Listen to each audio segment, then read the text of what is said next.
ઉમરગામ નજીક દહાણુમાં ફાયરિંગ કરી જ્વેલર શોપમાંથી દાગીનાની લૂંટ ચલાવી 3 જેટલા લૂંટારો ફરાર। હાથમાં હથિયાર સાથે આવેલ લૂંટારો દિન દહાડે ભરચક વિસ્તારમાં લૂંટ ચલાવતા સીસીટીવીના આધારે પોલીસે તપાસ આદરી।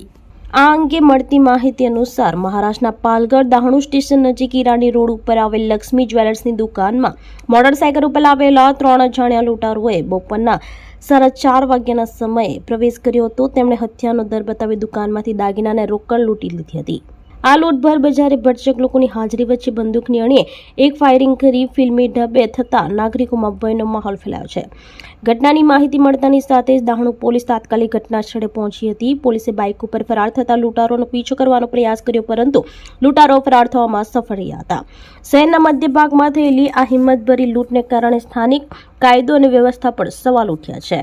હાલ પોલીસે સીસીટીવી ફૂટેજ અને અન્ય પુરાવાના આધારે લૂંટારાઓની શોધ કરી રહી છે। પાલઘર પોલીસ દળના વરિષ્ઠ અધિકારીઓ અને સ્થાનિક ગુના શાખાના અધિકારીઓએ ઘટનાસ્થળની મુલાકાત લીધી છે અને લૂંટારોની શોધખોળ જોરશોરમાં ચાલુ છે। લૂંટારોને શોધવા માટે વિશેષ ટીમોની રચના કરવામાં આવી હોવાનું જાણવા મળ્યું છે।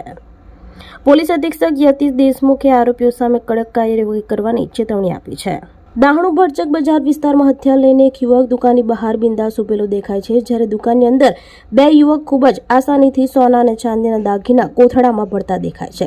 સીસીટીવી ફૂટેજ મુજબ આ લૂંટની ઘટનાના સમયે રોડ ઉપરથી લોકોની ચહલપહલ પણ જોવા મળે છે। જોકે લોકો પોલીસની મોકડ્રીલ હશે એમ સમજીને કોઈ રિએક્ટ જ કર્યું ન હતું।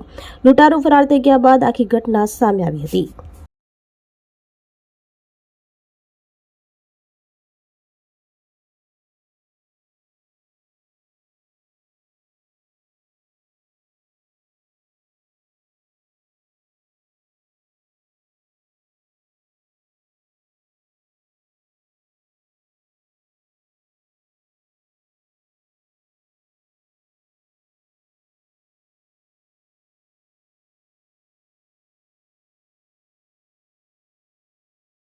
આપણી સંકલ્પ ન્યૂઝ ચેનલને સબસ્ક્રાઇબ અને લાઇક કરો, બેલ આઇકન દબાવો, જેથી આવનાર ન્યૂઝ અપડેટ્સની નોટિફિકેશન આપના મોબાઈલ પર સૌથી પહેલા પહોંચે। Like, subscribe and share the video.